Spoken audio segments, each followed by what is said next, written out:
Kata penanya,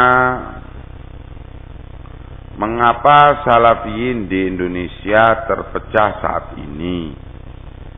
Bisakah kembali bersatu seperti dulu lagi? Masya Allah. Ya ikhwanana, dakwah salafiyah dari masa ke masa dalam sejarahnya selalu menghadapi rongkrongan, sehingga timbullah kesan perpecahan itu. Kalau kita tarik garis ke belakang yang paling pendek, yaitu ketika munculnya Syekh Muhammad bin Abdul Wahhab rahimahullah di Najd. Beliau adalah mujaddid pada abad itu yang membangkitkan kembali dakwah salafiyah di masa itu ketika betul-betul dunia dalam kegelapan dengan berbagai ta'assub madhab. Sampai zaman itu sholat 5 waktu di Masjidil Haram itu 4 kali. Sholat madhab Hanafi, terus bubar, yang madhab lain tidak mau bergabung dengan sholat imam madhab Hanafi. Terus bubar sholat madhab Maliki, yang madhab lain nggak mau bergabung dengan imam yang madhab Maliki. Terus sholat madhab Syafi'i, terus sholat dengan imam madhab Hambali. Jadi dunia dalam keadaan ta'assubul madhab yang luar biasa. Belum lagi wabah penyakit tarekat sufiyah luar biasa dahsyat menguasai dunia. Belum lagi Asy'ariyah, Maturidiyah dan ilmul kalam menguasai dunia Islam hampir total. Bid'ah Asy'ariyah, Maturidiyah, ilmul kalam hampir total menguasai dunia Islam. Jadi sedemikian dahsyatnya kerusakan di masa itu. Allah munculkan Syekh Muhammad bin Abdul Wahhab di Najd. Kemudian berkembanglah dakwah ila sunnah dipimpin oleh beliau sampai kemudian didukung oleh Al Saud.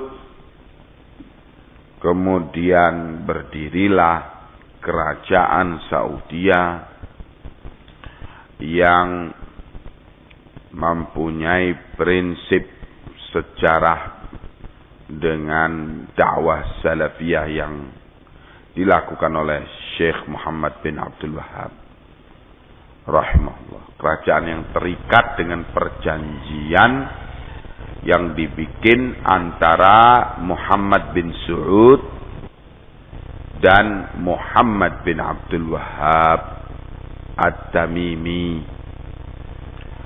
Kedua Muhammad ini melakukan perjanjian di mana Muhammad bin Saud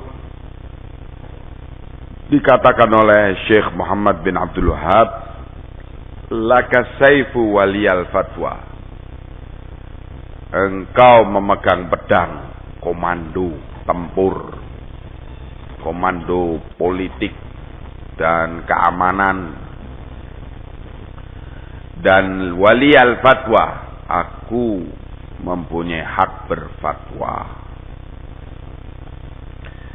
Maka dibaiatlah Muhammad bin Saud untuk menjadi amir, dan berdirilah kerajaan Saudi. Anak turunan Muhammad bin Saud ialah menjadi raja, dan kerajaan itu di dalam perjanjian sejarah berdirinya kerajaan Saudi ialah harus di atas Alkitab was Sunnah bi fahmi salafil ummah, dan tertulis sampai sekarang dalam konstitusi kerajaan Saudi. Dengan dakwah ini menyebar, maka goncanglah seluruh dunia. Yahudi tidak mau tinggal diam.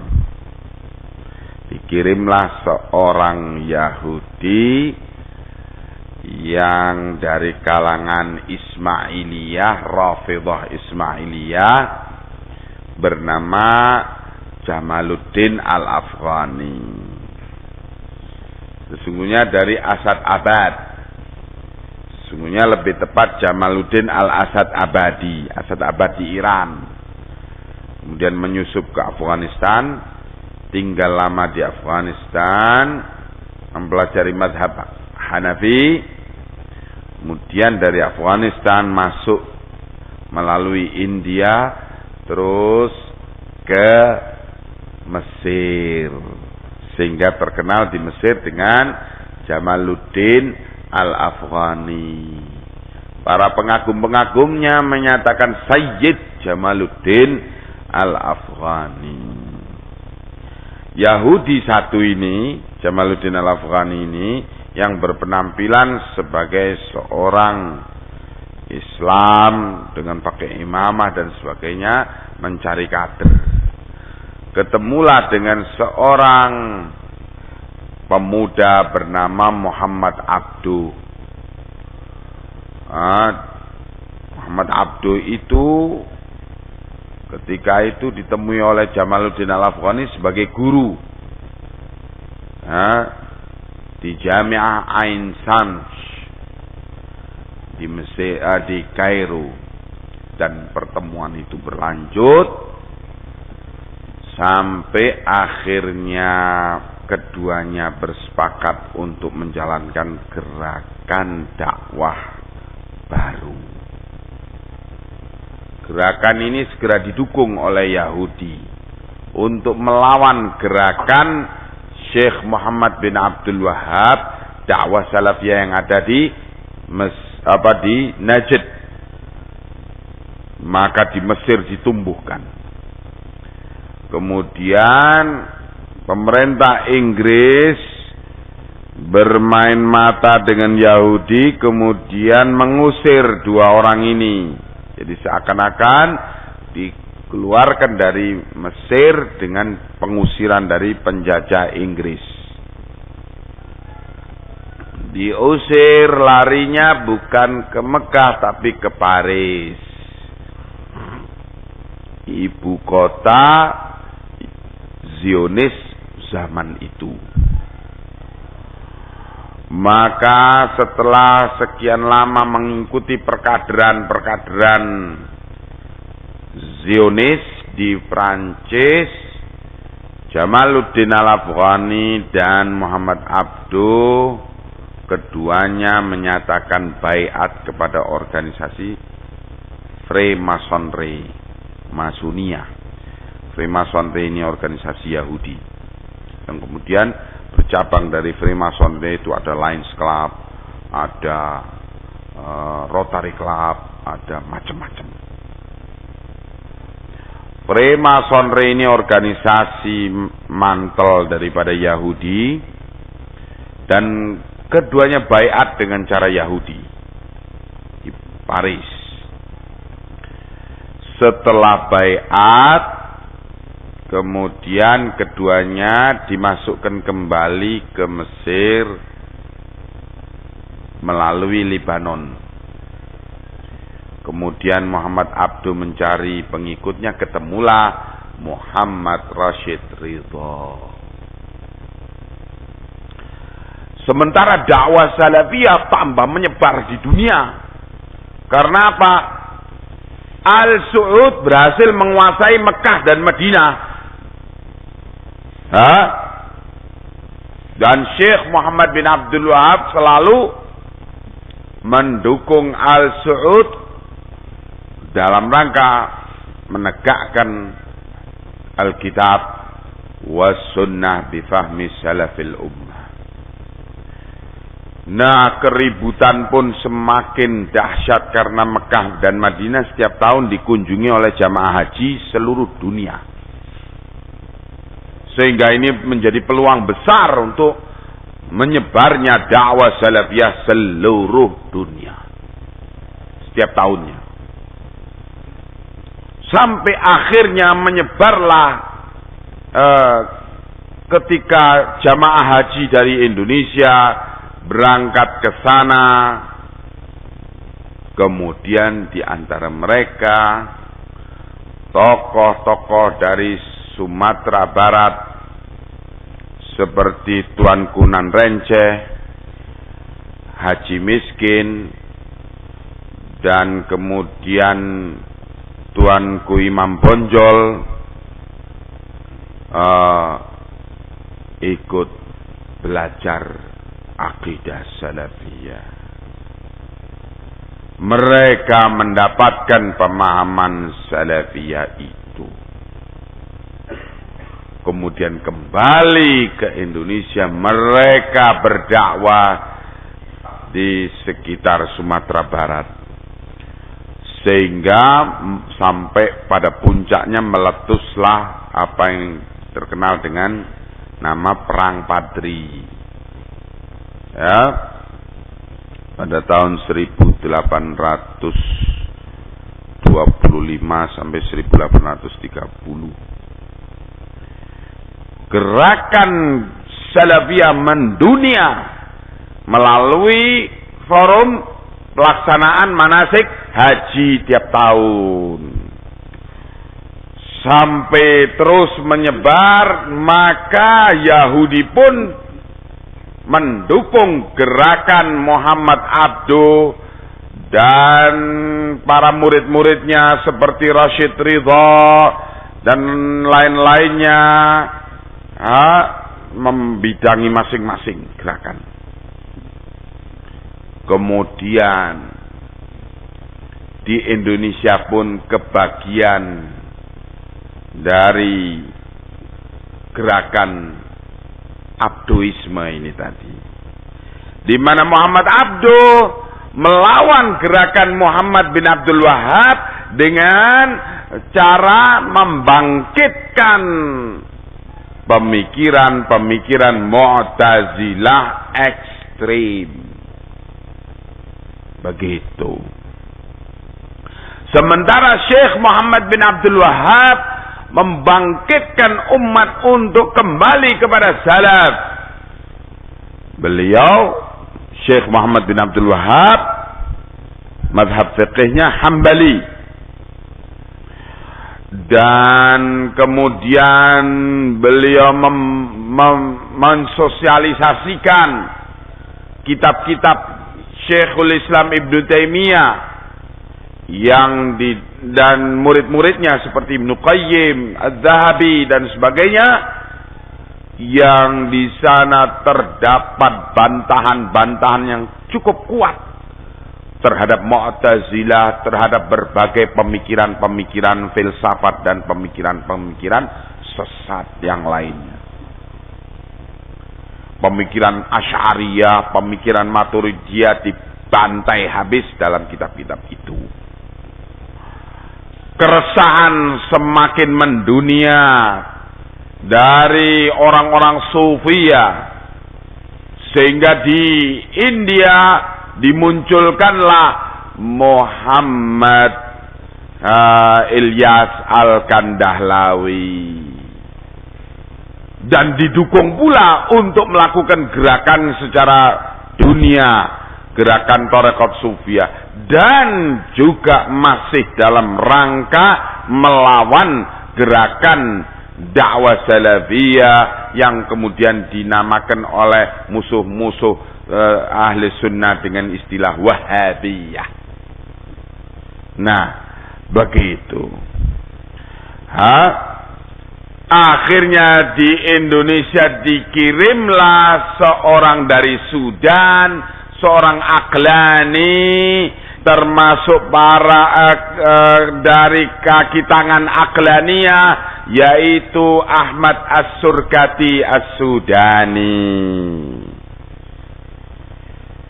Cuman gerakan Mu'tazilah ini tadi bedanya dengan dulu, karena gerakan Mu'tazilah ini dalam rangka melawan dakwah Salafiyah, maka gerakan Mu'tazilah yang digerakkan oleh Muhammad Abduh dan konco-konconya ini tadi selalu menampilkan diri, menamakan dirinya sebagai dakwah Salafiyah juga.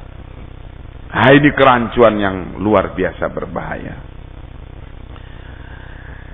Di Indonesia waktu itu ketika datangnya Ahmad Surkati pada awal-awal tahun 1900, di Indonesia sedang dalam keadaan dakwah Salafiyah terpukul berat.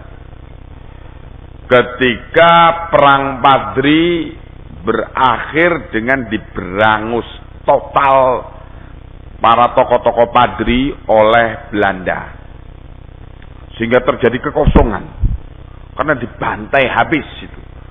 Semua tokoh-tokoh dakwah Salafiyah di sana habis disembelih oleh Belanda, dikejar, diburu sampai habis.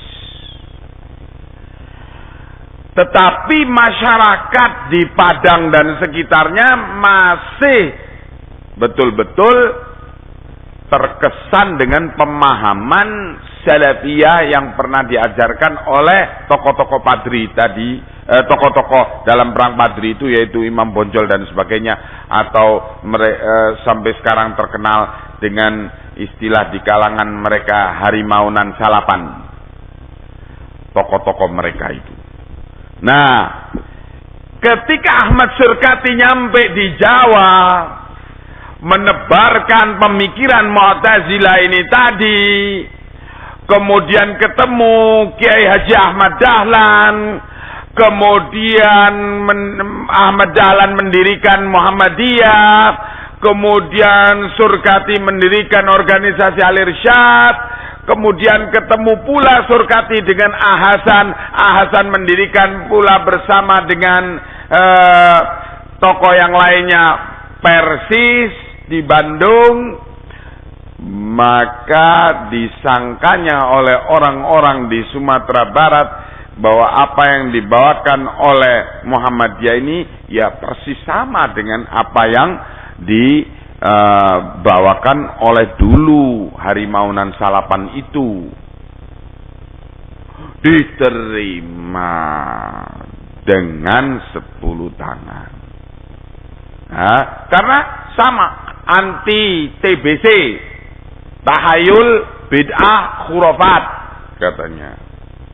Tahayul dalam definisi Surkati dan kelompoknya dan Abduh dan sebagainya itu ialah apa yang tidak masuk akal. Sehingga walaupun berita dari hadis sahih pun kalau tidak masuk akal dikatakan dimasuk ke dalam kategori khurafat tahayul. Nah, ini bedanya. Kalau salaf menyatakan perkara tahayul itu ialah perkara yang tidak ada dalilnya sama sekali, perkara gaib yang tidak ada dalilnya sama sekali dari Alkitab was Sunnah. Tetapi kalau mereka ini mengatakan tahayul itu ialah perkara yang tidak masuk akal, walaupun dalam hadits sahih, sehingga mereka mengatakan berita tentang Imam Mahdi, oh itu tahayul. Oh, berita tentang akan datangnya Dajjal, itu tahayul. Sampai Surkati juga mengatakan bahwa hadis-hadis tentang apa ini? Tentang Uwais Al-Qarni, keutamaan Uwais Al-Qarni, di mana Nabi memuji-muji Uwais Al-Qarni dalam keadaan Uwais Al-Qarni belum lahir. Uwais Al-Qarni ini tokoh dari tabi'in, dari Yaman.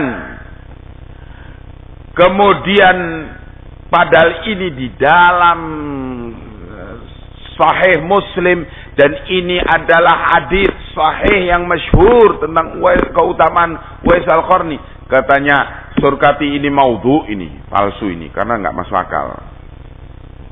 Hakala.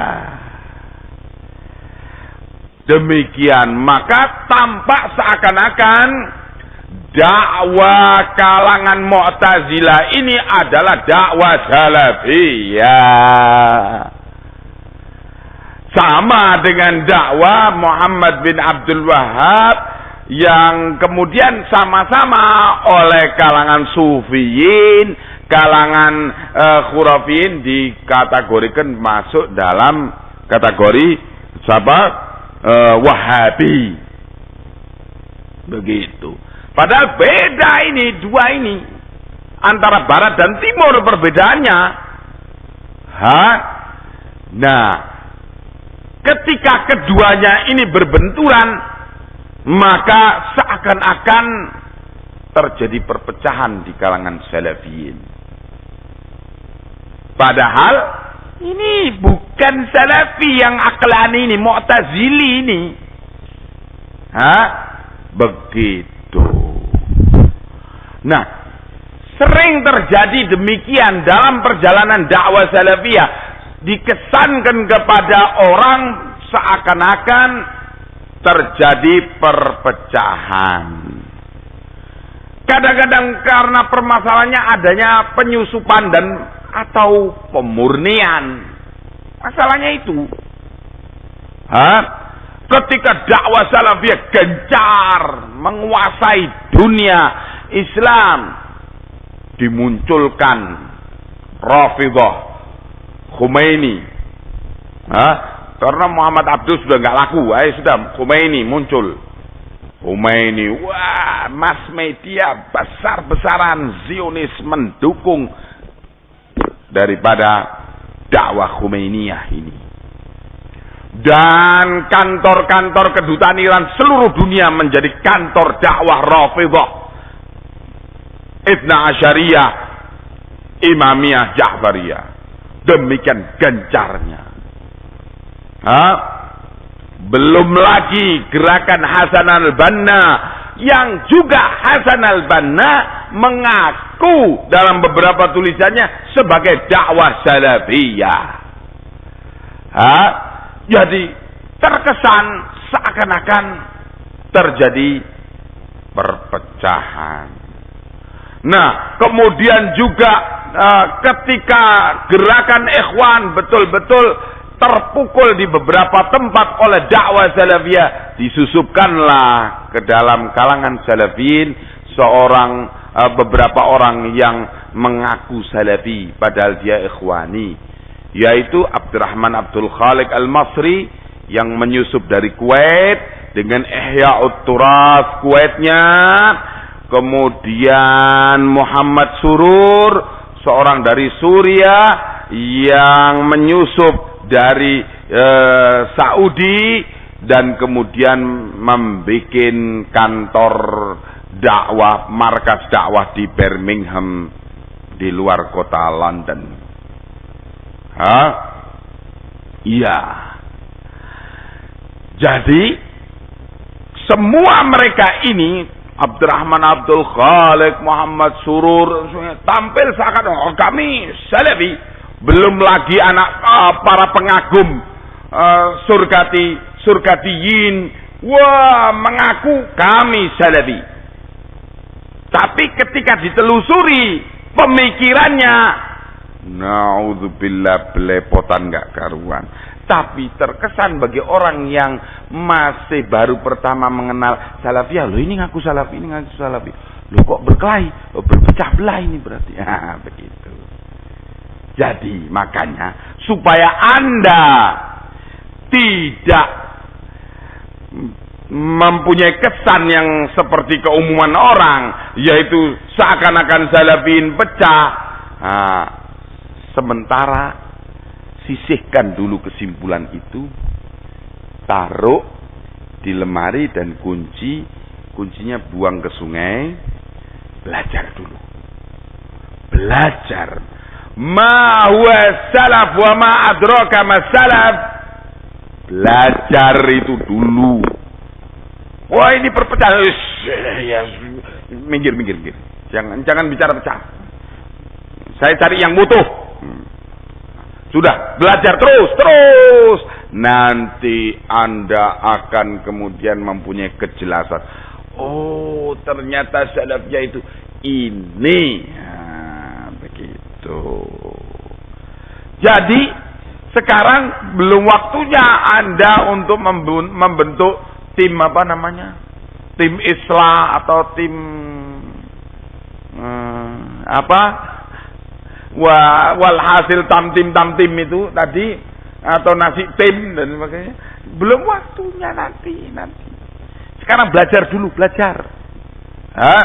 belajar dulu, karena memang dari masa ke masa selalu dakwah salafiyah itu digembosi, disusupi, dikacau balokan, dikesankan sebagai seakan-akan pecah dan sebagainya, untuk orang itu supaya lari dari salafiyah. Tidak dipungkiri bahwa di kalangan orang-orang yang mengaku salafi itu karena masih baru belajar salafi, kemudian kurang adanya taqwallah, kurang adanya tawadhu, akhirnya petentang-petenteng dengan salafiyahnya padahal isinya ompong, akhirnya menjadi fitnah. Itu tidak dipungkiri, memang ada. Dan itu juga termasuk dari sebab kesan buruk tentang salafiyah itu. Tetapi memang dakwah ini yang memelihara adalah Allah. Ya, jangan khawatir. Perjalanan masa depan adalah untuk dakwah salafiyah. Maka tetaplah belajar dan ikhlaskan belajar itu. Belajar salafiyah itu. Bangkitkan semangat untuk mencintai salafus saleh ridwanullah alaihim ajma'in. Jangan bicara kalau Anda tidak tahu. Ya, jangan asbun. Kata Rasulullah sallallahu alaihi wasallam dalam muqaddimah Sahih Muslim dibawakan oleh Imam Muslim, Rasulullah bersabda, "Kafa bil mar'i kadiban ayyuhadditsa bikulli ma sami'." Cukup seseorang itu dikatakan telah berdusta kalau dia berbicara segala apa yang dia dengar. Dengar bicara. Seakan-akan ada sambungan getaran antara telinganya dengan lidahnya. Kalau gendang telinganya bergetar, lidahnya ikut bergetar. Nggak ada koreksi sama sekali terhadap informasi yang datang di telinganya itu. Nggak ada dikoreksi, langsung ngomong begitu. Ini kata Nabi, cukup seorang berbuat demikian ini dusta. Dikatakan berdusta. Jadi kalau dengar sesuatu itu jangan langsung diomongkan. Tahan lisanmu, jangan ngomong apa yang Anda tidak paham, apa yang Anda tidak mempunyai kepastian tentangnya. Dan kalaupun itu sebagai sesuatu berita yang pasti, tahan, pikir dulu apakah ini menjadi mafsadah atau maslahah. Karena tidak semua berita yang benar itu menjadi maslahah kalau Anda sampaikan. Kadang-kadang berita benar tetapi ketika Anda sampaikan justru menjadi fitnah, menjadi mafsadah. Karena tanggapan yang berbeda-beda, pemahaman yang berbeda-beda orang dalam memahami berita yang benar itu, sehingga tafsirannya ke sana kemari. Itu tentu harus dihindarkan. Jadi ikhlas, belajar salafiyah ini jangan terpengaruh dengan berita-berita, gosip-gosip dan sebagainya. Sisihkan itu semua. Kuncinya sudah dibuang ke sungai sudah. Nanti kalau Anda sudah mempunyai pemahaman yang benar, niscaya lemari yang isinya barang busuk itu Anda buang sekalian sak lemarinya nanti. bakal Anda ngerti, wah ini nggak ada gunanya, ini buang sekalian. Kalau sekarang mungkin masih buang kuncinya saja, tapi nanti kalau sudah paham tentang lezatnya ilmu kitab was sunnah, manisnya ilmu kitab was sunnah dengan pemahaman salaf ini, itu semua Anda akan buang berita-berita yang kayak gitu itu kelasnya kelas kacangan itu, apa itu, Anda akan begitu. Tapi sekarang sabar dulu, belajar, jangan disibukkan dengan isu perpecahanmu ini itu sudah biarkan. Yang mau berkelahi ada gelanggangnya, yang mau fitnah-fitnahan ada gelanggangnya. Kalau di sini gelanggangnya ilmu, begitu. Jadi nanti Anda akan mantep. Bergaullah dengan orang yang mulutnya itu tidak sembarangan ngomong. Bergaullah dengan orang yang bakal membimbing Anda dan mendorong semangat Anda untuk berakhlak yang lebih mulia. Naam. Wallahu a'lamu bissawab. Insyaallah kita lanjutkan ba'da hadza. Iya. Assalamualaikum.